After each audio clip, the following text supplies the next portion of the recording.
Bonsoir fidèles téléspectateurs et merci de nous retrouver une fois encore sur les antennes de la télévision panafricaine Afrique Média pour cet autre entretien exclusif. Nous sommes donc au sortir d'un autre giga meeting organisé dans le premier arrondissement de la capitale tchadienne. Un meeting une fois encore organisé par la coalition Tchad-Uni qui a vu réunir pas mal de personnes pour essayer d'accompagner, de porter la candidature de Mahamat Idriss Déby Itno, le porter à la tête de l'État tchadien. Au sortir donc de ce meeting, une haute personnalité de la République a décidé de nous recevoir et de répondre à quelques-unes de nos questions. Il s'agit bien évidemment de M.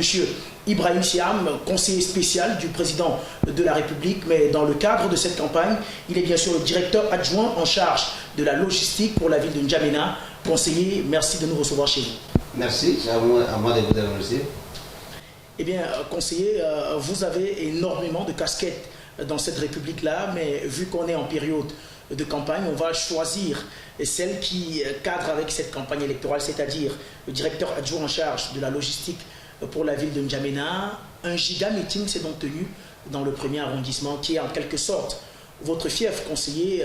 Il y a des raisons d'être content. Merci beaucoup, une fois de plus, je vous remercie d'avoir fait ce déplacement et venir de très loin pour venir couvrir cette campagne présidentielle. Comme vous avez posé la question, le premier arrondissement est connu de tous. N'Djamena, comme son nom l'indique, il est toujours premier. Et moi, je suis aussi natif du premier arrondissement. J'étais aussi élu conseiller du premier arrondissement. Après, j'étais élu maire du premier arrondissement. Nous sommes sereins et nous connaissons la mobilisation du premier arrondissement. Donc, ce n'est pas une surprise pour nous. Ce n'est pas étonnant pour aussi nous, c'est du premier arrondissement. Voilà, comme vous-même vous avez constaté. Et le premier arrondissement, c'est toujours comme ça. Ils ont le dévouement. Une entente vraiment que les autres n'en ont pas. Et voilà, vous avez remarqué que le meeting était de détail. Au vu de ce meeting, justement, et au vu du poste que vous occupez, y a-t-il encore des raisons de douter du fait qu'au lendemain du 6 mai, votre candidat Mahamat Idriss Déby Itno sera porté à la tête de l'État tchadien? Oui, déjà, même sans ce meeting-là, nous n'en doutons pas parce que d'abord, je fais un peu la jeunesse. Mahamat Idriss Déby Itno n'a pas voulu être candidat. C'est le candidat proposé par les partis politiques. D'abord par le parti politique MPS, que le défunt maréchal fait est le président fondateur. Quand le président défunt est décédé, arme à la main pour défendre le peuple tchadien, comme il l'a dit d'ailleurs toujours, il l'a toujours dit. Après ça, c'est tragique. Et puis ses frères d'armes, les militaires, l'ont choisi d'abord pour être à la tête de la transition. Il y avait eu deux transitions. Première transition de 18 mois. Là, les militaires les connaissent très bien. Il a occupé des postes. Il a occupé un poste très stratégique. Il était à la tête de la GDC qui commandait plus de 20 000 hommes. Donc, ses frères d'armes le connaissent très bien. C'est vrai qu'après le décès de Maréchal, il y a des militaires très âgés que lui, très expérimentés que lui, mais lui, quand même, ils l'ont connu quand il était chef militaire. Il a le sens d'écoute, il a beaucoup de qualités en tout cas, ils l'ont choisi pour les 18 mois. Après les 18 mois, il voulait organiser les élections. Mais le peuple tchadien, on dit, il faut la réconciliation nationale. C'est pourquoi il a tendu la main. J'ai fait partie des gens qui sont partis au Qatar. On a fait 5 mois pour rentrer avec tous les politico-militaires, plus de 45 tendances, qui étaient d'autres qui ont même fait 40 ans en dehors du Tchad. Donc, on les a fait venir. Le président a voulu organiser le dialogue national exclusif. On a organisé ce dialogue exclusif.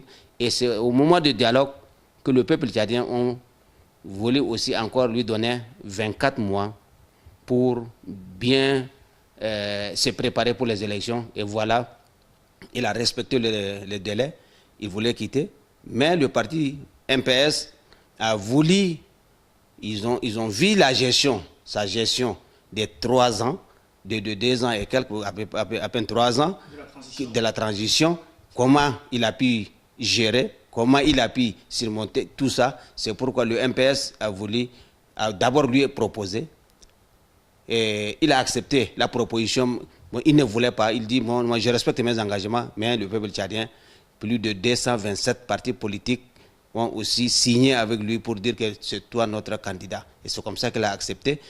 Donc, votre question, dès lors qu'il y a plus de 227 partis politiques ont décidé de les soutenir, il y a seulement 227 partis politiques ont accepté contre 9 partis, il n'y a pas match. Donc, même sans ce meeting gigantesque-là, nous sommes sereins et nous savons qu'il va gagner sans problème. Eh bien, conseiller Siam, lors de son allocution, on a écouté le directeur de campagne provinciale, le docteur Bourkou, faire état de ce que des provocations avaient déjà été reçues par les militants du MPS.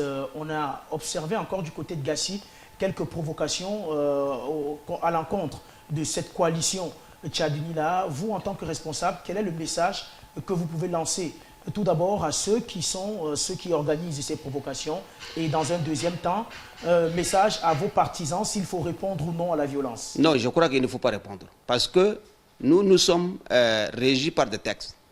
D'abord par le code électoral qui interdit toute provocation. C'est pourquoi on n'a pas intérêt, on n'a pas besoin. Donc on dit, nous, on sait qu'on va gagner. Mais les autres, comme ils ont pressenti et ils savent qu'ils ne vont pas gagner, ils sont en train de faire ça. Mais il n'y a pas longtemps, Ange, celui qui est chargé de faire les élections, a déjà fait des communiqués. Il a rappelé à l'ordre à ce genre de provocation. Donc on n'a pas voulu, on n'a pas intérêt à faire des provocations. Donc nous on ne peut pas sortir du cadre légal du code électoral. Donc on ne peut pas répondre à ce genre de choses. Il faut le président élu. Il est le président de tous les Tchadiens. Même ceux qui provoquent maintenant, là, ils sont tous, c'est le président élu qui est leur président. Donc je veux dire à nos militants de ne pas provoquer, de ne pas répondre à ce genre de choses. Donc nous, vraiment, on respecte le code électoral. Merci à vous, conseiller Siam, d'avoir répondu à nos questions. Merci beaucoup. C'est moi de vous remercier. Merci à vous également, chers téléspectateurs, de nous avoir suivis. Nous sommes arrivés au terme de cet entretien avec le conseiller spécial du président de la République, M. Ibrahim Siam, qui a répondu à nos questions. Nous sommes toujours en direct de la capitale tchadienne pour vous faire vivre en direct et en exclusivité sur nos antennes cette élection présidentielle Tchad 2024. Restez en compagnie des programmes d'Afrique Média qui se poursuivent.